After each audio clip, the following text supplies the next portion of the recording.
कृष्ण जी ने गांधारी से कहा, माता मैं शोक मोह पीड़ा सबसे परे हूं। न जीत में न हार में, न मान में न अपमान में, न जीवन में न मृत्यु में, न सत्य में न असत्य में, मैं किसी में नहीं बंधा हूं माता है। काल महाकाल सब मेरे दास हैं, मैं उन्हीं से अपने कार्य सिद्ध करवाता हूं।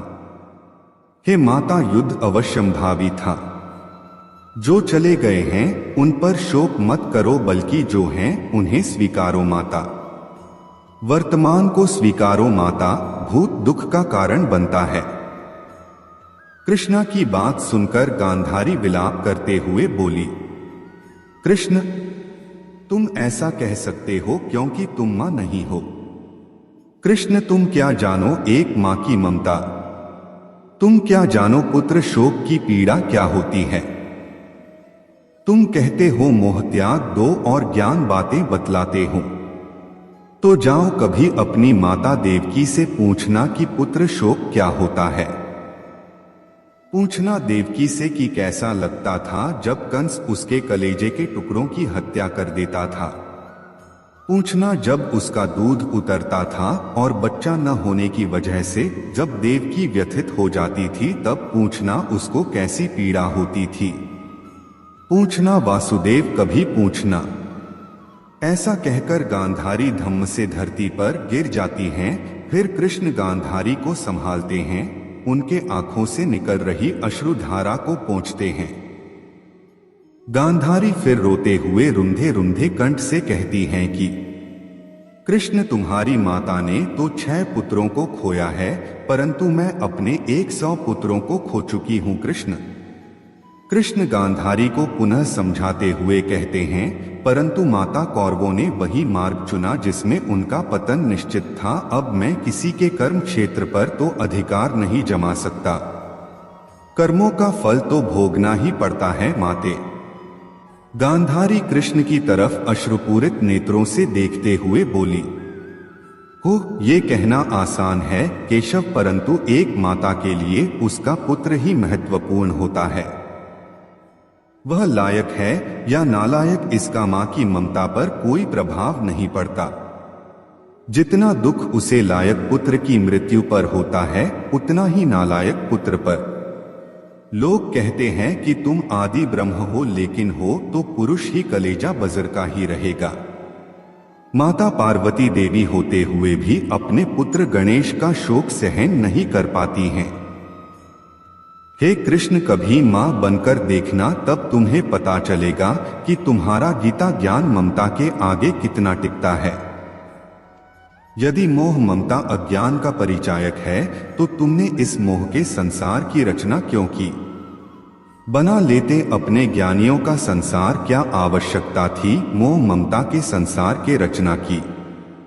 तुम भी जानते हो तुम्हारा ज्ञान नीरस है, निर्जीव है, इतना यथार्थवादी है कि उससे संसार नहीं चल पाएगा। तभी तुम मोह ममता का सहारा लेते हो। तभी वहां सभी पांडव आ जाते हैं, जिन्हें कृष्ण इशारे से बाहर जाने का संकेत देते हैं, मगर युधिष्ठिर संकेत को नहीं समझ पाते हैं और गांधारी के पास आकर क्षमा मांगते हुए कहते हैं, बड़ी मां हम दोषी हैं आपके, हम अपराधी हैं आपके, हो सके तो माता हमें क्षमा कर दो। युधिष्ठिर की वाणी को सुनकर गांधारी क्रोध में भर जाती हैं। उन्हें दुर्योधन की टूटी जंघा, दुःशासन की छाती को चीरकर लहू पीता हुआ भीम का स्मरण होने लगता है। कृष्ण समझ चुके थे कि गांधारी अब पुत्र शोक में पांडवों को श्राप दे देंगी, इसलिए कृष्ण गांधारी का ध्यान पांडवों की तरफ से हटाने के लिए व्यंग कहते हैं, हे माता, टूटना ही था उस जंघा को जिसने आपकी पुत्र वधु का अपमान किया। उस छाती को चीरना आवश्यक था जिसने द्रौपदी के केशों को छूने की धृष्टता की। इन सबका विनाश आवश्यक था, अन्यथा इनके किए गए कृत्यों को मानव अपना आदर्श बना लेता, जिससे एक शिष्ट समाज की कल्पना भी नहीं की जा सकती। हे माता, जिन पर आप शोक कर रही हो वो शोक के योग्य नहीं हैं। कृष्ण के कहे वाक्यों को सुनकर गांधारी क्रोध से तपने लगती हैं और कठोर वाणी में कहती हैं, हे माधव, मैं शिव भक्तिनी गांधारी अपने पतिव्रत धर्म से एकत्रित किए गए पुण्य शक्ति से तुम्हें शाप देती हूं। जिस तरह से कुरुवंश का विनाश हुआ है, उसी तरह से पूरे यदुवंश का भी विनाश हो जाए। जब गांधारी ने ऐसा कहा तो कृष्ण बोले, हे माता, यह शाप आपने मुझे नहीं स्वयं को दिया है। आप अभी अपने 100 पुत्रों का पूर्णत शोक मनाई भी नहीं थी कि आपने अपने एक और पुत्र को शाप दे दिया। हे माता, क्या आप मेरा शव देख पाएंगी? माते, मुझे आपका शाप स्वीकार है, क्योंकि न तो मेरी मृत्यु होती है और न ही जन्म, न ही मेरा इस शरीर से कोई प्रेम है।